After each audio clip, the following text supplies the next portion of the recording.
very soon. The session 2 today is tackling the product execution challenges. This session was chaired by myself and Moataz Dawood, Shell Egypt project manager. Dr. Mahmoud Galal, General Manager for Development at Petrojet Company.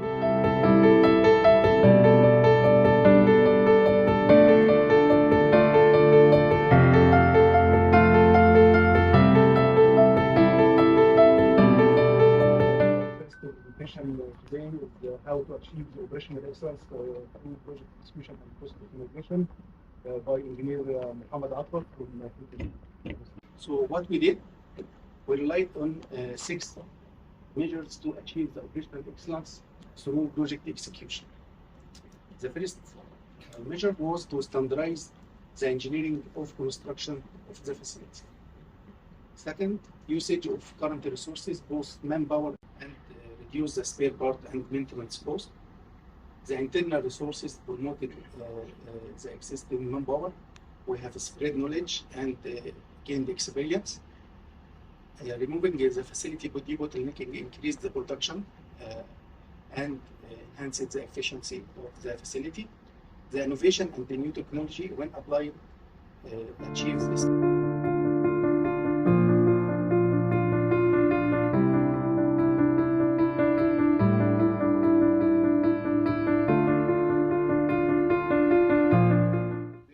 The tackling of Atoll 4 and Qattameya project challenges by engineer Walid Abdel Offshore project general manager from Petroleum project. Assalamu alaikum and thank you for attending our presentation today. So our presentation regarding the tackling of Atoll 4 and Qattameya project challenges. So our agenda today, we're going to start with the project overview, just a brief overview. Scope of work, project strategies that we applied in this project, project challenges, tackling for these challenges, and the success factor from our point of view. So we will start with a very brief for the project. Originally we have 2 projects in fact. So we have and the plan convention was 105 million Petrojet compared with 2,000 current projects. This is a very brief about the project. After this time, now we're 2 projects. So also to have a very rough layout, design, some solutions, and everything to have our system. So for the scope for Qattameya, as we mentioned, we have our the production through 50-inch pipeline or 46 centimeters tied back to an existing pipe map. And this is also from a new subsea work through a very intelligent with 50 kilometers of people looking from our subsea. For Atoll, as we mentioned also, the subsea with it, also connected to an existing pipeline example with a flexible fuel line at 2.6 kV. Its control was taken from an existing subsea distribution line through Abel and Galal with 1.5 kV. This was a brief for the overview of the project and responsible. So from what we saw, that both of projects have same nature. They are both subsea wells. Also, it was planned at this time to be carried out in the same time window. Into that, it was decided to combine both projects in one project to be managed under one project management team. Also, same contracting strategy, same contractor. So now it was transferred to one project to be carried out. what this session, in fact, have had a very good positive outcome for the course and schedule optimization. So, from the beginning, we adjusted the techniques for this project that we started in November 2018 and completed in October 2020. At the beginning, we started in this project by defining the main risk. We carried out complete risk assessment with the project. Also, we utilized some existing operational spares from our operation department, and it was then facilitated by the project procurement. At the same time, also we maximized the fabrication for subsea equipment at the Petrojet foundation. So also this was a very important point, the fabrication of foundation, that we have a very good achievement with that, with minimizing the shipment duration, minimizing the also effort to have very high quality equipment. So also we recorded first subsea heads to be completed in this project. So after that, after defining these challenges and we prepared a mitigation plan for it, we started to face the actual challenges of the project. So we start to have a change in the training schedule. At very early stage, we recognize that also we start to face COVID-19. So with the training schedule, we start to have at very early stages also. We define several scenarios in order to overcome this situation. So we defined, if we started with training and we carried out the training campaign and installed the Christmas tree, then we can carry out complete scope of work for the EPIC. So we have also a firm dates with the contractor. So also we define another scenario. If we have a major delay for the training, then we utilize the use of separate vessels campaign. We have separate vessels for each campaign. In fact, we utilize that. So we started with pipeline laying, with umbilical laying, structure installation. We utilized all of that. Then we have the training campaign and installing the Christmas tree. And finally, we plan to utilize or to carry out the diving scope and final sort of assistance after the dive. All of that were scenarios to overcome the risk that we from ours. However, what actually faced, as we mentioned, major delay or a delay in the training step, training rate, change in this schedule, and also, as we mentioned, COVID-19, we faced that. So for that rate schedule, we started to utilize several standalone campaigns. So we have a pipeline laying campaign, a pelican laying, structured diving. So what we actually carried out, so we actually, in fact, this is only a little presentation. Just I would like to highlight that we had a specific campaign for the pipeline laying. So it was a standalone campaign. And we have all the required material, we have everything. So we started, in fact, with pipeline laying. We prepared a proper presentation for the pipeline, and we installed it. Then we carried out, the rig already arrived, and we carried out the training campaign with completion. After that, we already installed all the structure. We already did also the vertical and the flexible. However, when we faced the issue of COVID-19, we had a very difficult situation to continue the campaign and to mobilize the diving vessel. It was very difficult as at this time all the ports and airports already closed.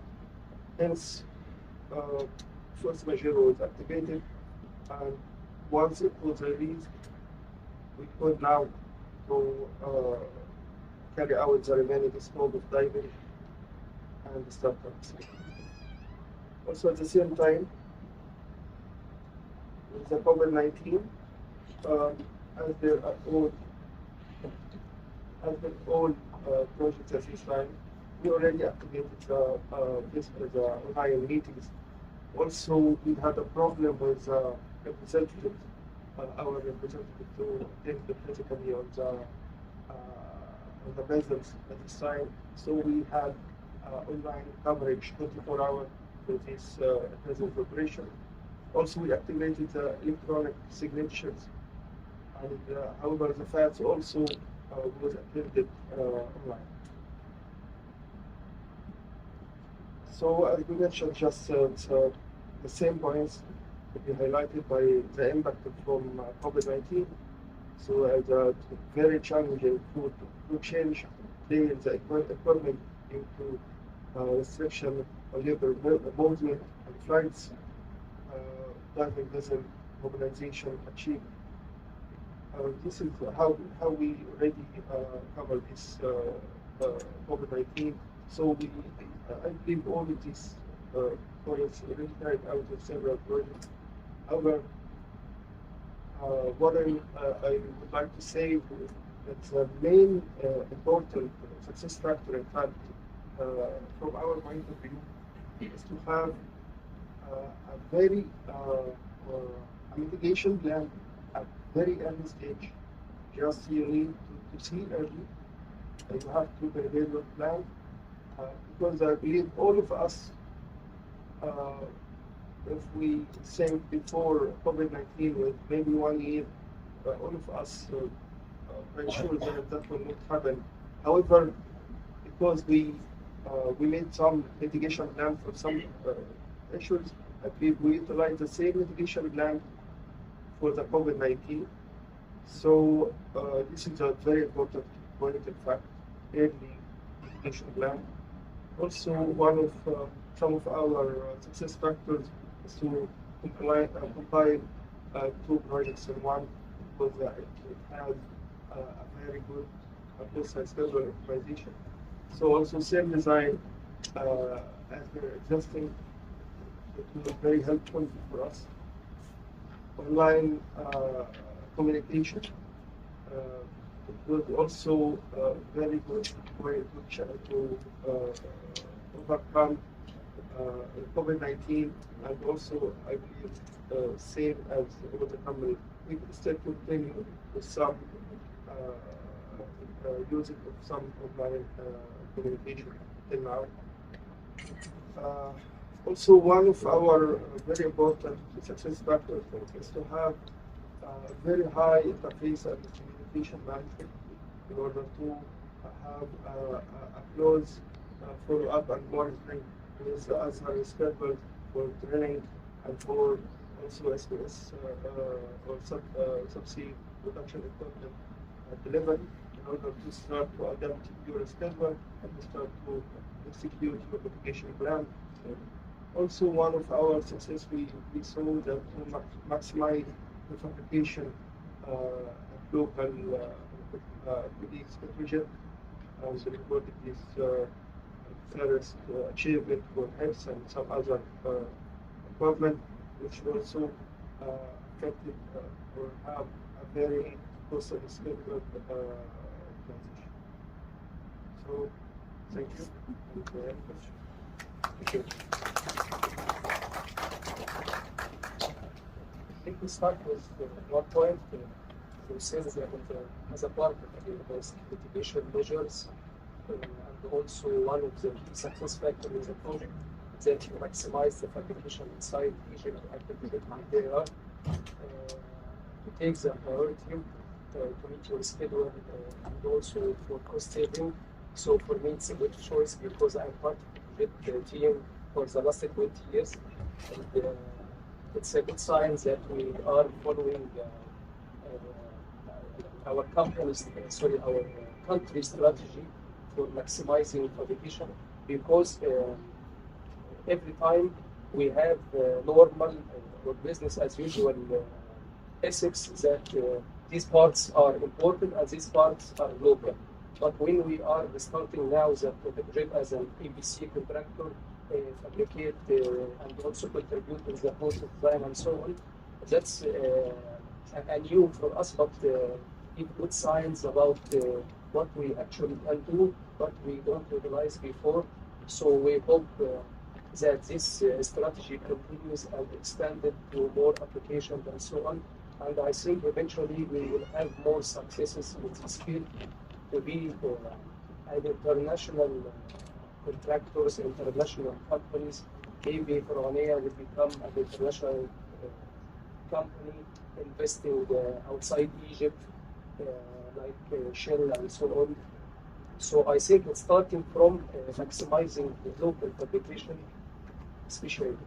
Yeah, sure. In fact, for this point, we start our supplier, if you can say the name, to the quantity. So they highlighted that they need to confirm the quality, they need to confirm to assure the whole specs of the product. And we said, since our organization, please come and attend all of your quality department here in Egypt. We can follow up whatever you want and actually build a successful story and we completed the seconds that it is running now. And I hope it will continue.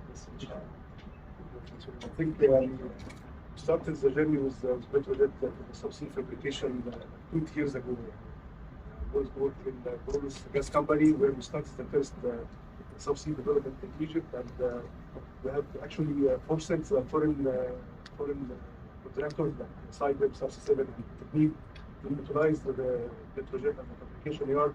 But even now it became my yard of choice. Without forcing them to go to Petrojet, they are using the Petrojet as a yard of choice now, which is Subsea. Of course, it's good for Egypt as a country, of course for Petrojet as the local company operating in Egypt. I'd like to ask you a question, Said, about COVID-19, because COVID-19 was a risk that was not known before in Egypt or even worldwide. People have not faced the pandemic like COVID-19, but to what extent in terms of time? You stopped the work until you went back again to operationalize the 4 months. 4 months. Yeah, we resumed our work September 2020 our last campaign in November 2020. However, we spoke in March. March we started because the lockdown we started. Yeah, this is one of our corrective action. Actually, our vessel, when we start to have port closure, some of our vessels were already running in operation. So they stopped pushing and they continue. And we at this time decide to maximize the scope and activities that can be carried out by the vessel. So we completed yes, we completed as much as we can once we finalized and stop the couldn't make any additional scope at this time because the remaining is diving. So because they leave, we stop then start releasing the port and airport activities. Also we have this quarantine activities that we started I believe in September. So continue for one year. Which started to November the next year. No, it's only just it was only the diving scope that was remained. Final. However, we completed everything that is from I believe March. From November till March, we completed the scope. Then we continue with September. question, I have a question. This project, can you share with us the percentage for the well from drilling, completion up to the three, and the cost on the other side from the pipeline and the piling and all the other. What was the percentage? 50% or For percentage between what and what? between drilling, completion up to the 53? The cost of the other section, basically the pipeline and all these things. What was which one cost more in terms of the cost component? Actually, our presentation is for the challenges that we faced and how we tackled it. However, this is a real project, so in fact, I don't have approval. I'm not authorized to provide a lot of details about the cost, about the contractor, so I'm sorry about that. However, just for the challenges and how we tackled it. Sorry. Any other question? Okay, thank you for the presentation.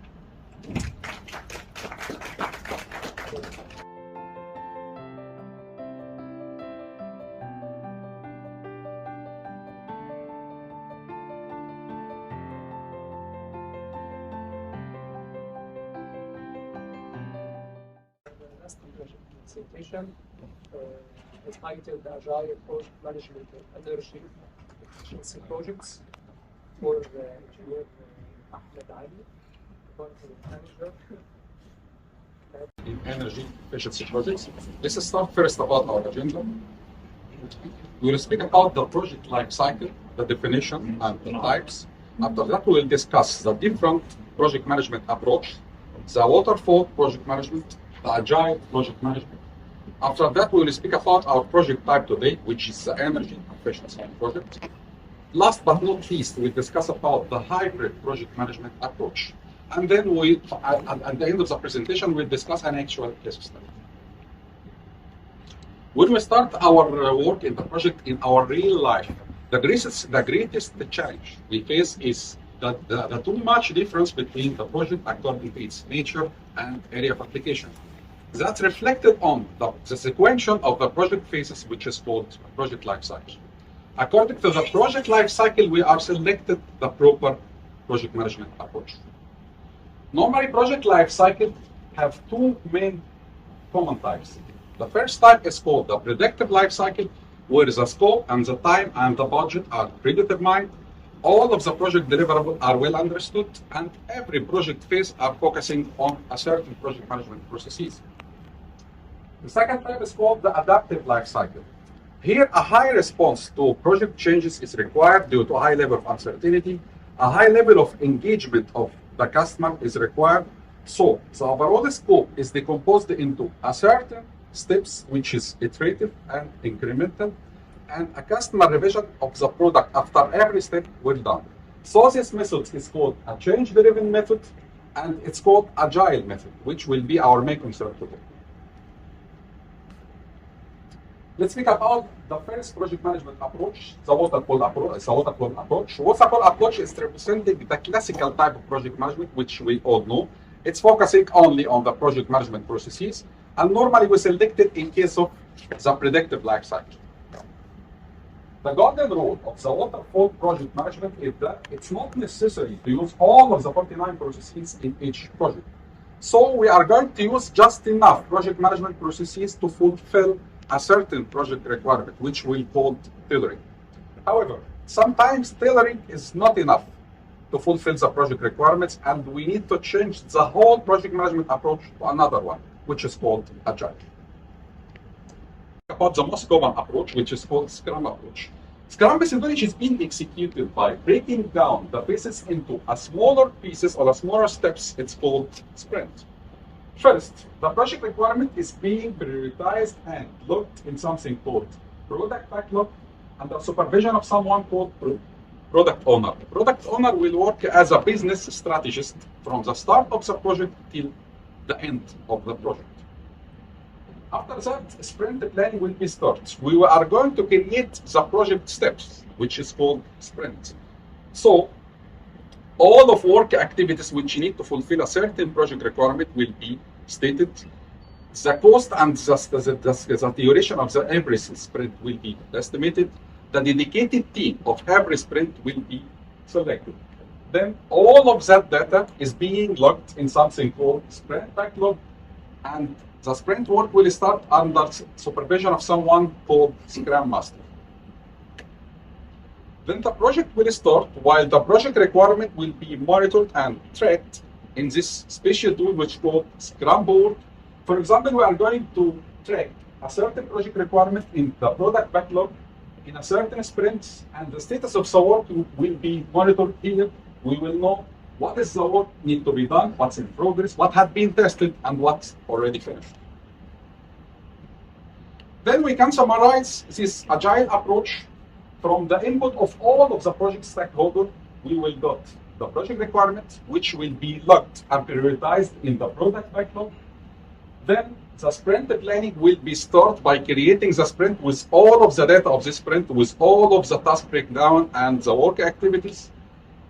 And after that, the work will start iteratively in this sprint under supervision of the Scrum Master, while all of the finished product after every iterative sprint will be reviewed in details by the customer. Now we will get into business. We will speak about our project type today, which is called the Energy Efficiency Project. Energy Efficiency Project has a great strategic value here in Egypt, as it's part of the Modernization Program launched by Ministry of Petroleum in 2016, and a lot of major achievement happened in this project.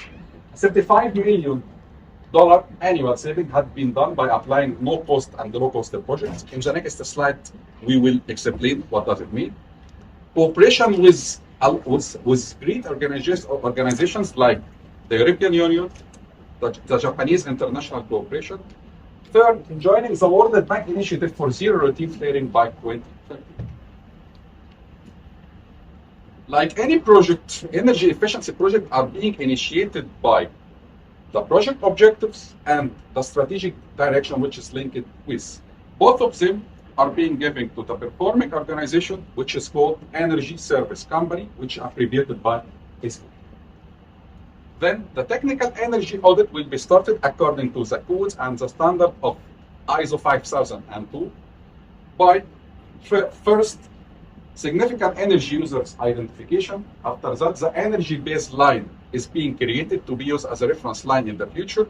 After that, all of KPIs which affect the energy saving or the energy consumption will be indicated, which is called the energy performance indicator. Accordingly, we will find the energy saving opportunity in the system or in the project, but it will be economically studied in the feasibility study to know where is the proper point or the proper saving point to work with and gain money. Then the project management will start like any project. It will start by applying the corporate governance, followed by divided the project into phases. After that, studying of the life cycle, and then the selection of the project management approach. Air preheater installation in a fire pit. Like we said before, we are going to use a hybrid project management, starting by agile, ending by predictive. So we will start the first phase, which is the no-cost phase, by agile. First, all the phase requirement of the project requirements is being logged in the product backlog. Then the sprint planning will be started. All of the project steps will be created, and all details of these steps will be logged in the sprint backlog. Then daily meeting will be held to discuss the project steps or the sprint steps, and the project requirements will be monitored and tracked in the Scrum book. Then second phase of the project is the low-cost phase. It will be started by an instrument specification, followed by the quotation, ended by the implementation. But at this point, the new reading will be analyzed, and sometime a new saving opportunities will appear in the picture, so the product backlog may be updated. The last phase is the high-cost phase. High-cost phase will be managed by the traditional project management, starting by the engineering step till we reach to the customer acceptance in the project closes. Closing. In conclusion, the projects are differ according to its nature and its area of application. So project management has been evolved to fulfill this project requirement either by tailoring or by change the whole approach to agile. Unlike waterfall approach, the agile approach are working iteratively and incrementally to deliver all the project products through the project life cycle, not only at the end of life cycle. Energy efficiency projects are very unique that have been reflected on its project phase. According to our discussion today and to the previous slides, the hybrid project management will be the optimum way to manage energy efficiency projects. Thank you, and if there are any questions, it will be my pleasure to answer it. Thank you. Thank you.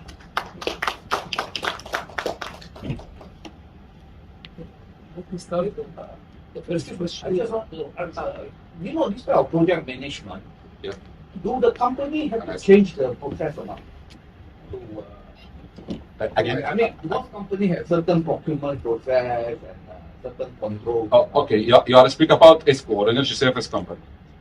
Unfortunately, here in Egypt, according to my information, there are no company do this job here in Egypt. But as I know, they are planning right now to establish a company like that. So, in the energy service company which we are dealing with, are always international company or a foreign company, not Egyptian company. That's a question or another thing? Yeah, I'm just talking about the work process of a company. Most company has certain procurement process, certain control process a bit. So, how, I guess we might have to adjust the process a bit to, in order to be able to work with this agile process. I got the point, but I think this is already exist in the energy service companies, and we have no this till now we have no this type of companies in Egypt. Okay. Okay, you said about the spread of case study to understand on the progress as a table phase of study. But do you have an actual project that used the agile approach in the efficiency projects for the low cost agile approach? Till now I haven't, because the project which I worked on was just a small project. Technical energy review, some proposal, some instrument proposal, something like that. So till now I haven't project. Yes, because you said that it's the best solution to use the hybrid. As per the case study, you are mixing between both approaches during the execution for your study. Yes.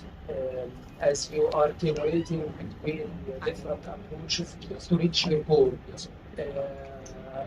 But we need a full journey using the agile, a full journey using we have already the waterfall, but I mean for the agile and for the hybrid, to see actually why it is the best. If you achieve the lowest cost or the lowest of the time for execution and so on, highest safety. So in the study phase, you only wanted to achieve your goal. Yes. But I think during the execution, maybe your figures will be different in the execution phase. I think we start the journey by this proposed project, but we didn't start it till now. But this is just a proposed project. And one more thing, I say that based on two things. Based on the Agile Guide issued by PMI, Project Management Institute, and based of my experience in the energy efficiency project. I totally agree with you, but the only example with me is this project, but it's still a proposed project. It's still on paper right now. I hope we'll start it soon. Because maybe your vision will be changed during the execution or after project delivery, you will find that you maybe invented a new approach. Maybe. Rather than what OPEX said, our standards said about. Yes. There are a famous expression project management. The project is progressively elaborated. So during the project, all of us sometimes change our mind or slightly change our project. I'm totally agree with you. But actually, there are a lot of operators that actually adopting the agile project management style and their project management. Maybe share that. Yes, yes. No, the question was applying agile flow sheet in the energy efficiency project. So I told him the energy service company in Egypt still now we have no company like that. That was my answer. We are new at this field, so we don't have specific companies for this purpose. But I hope we do this in Egypt. I think right now we do. Maybe it will be then it will be for mass production purpose. Not every company adapt itself, but a specified or specialized company Yes. to do the job for all sectors. Starting from the technical energy view to the procurement to the EPC, something like that. Because right now the energy are very, very important in the whole world, not only 5% saving is perfect. especially the world now is in a global crisis and the energy prices are too much. Any other questions? Other questions? Okay. Thank you. By this last presentation, I think we reached our the end of this session. Thank you very much for your attention and see you in the next session.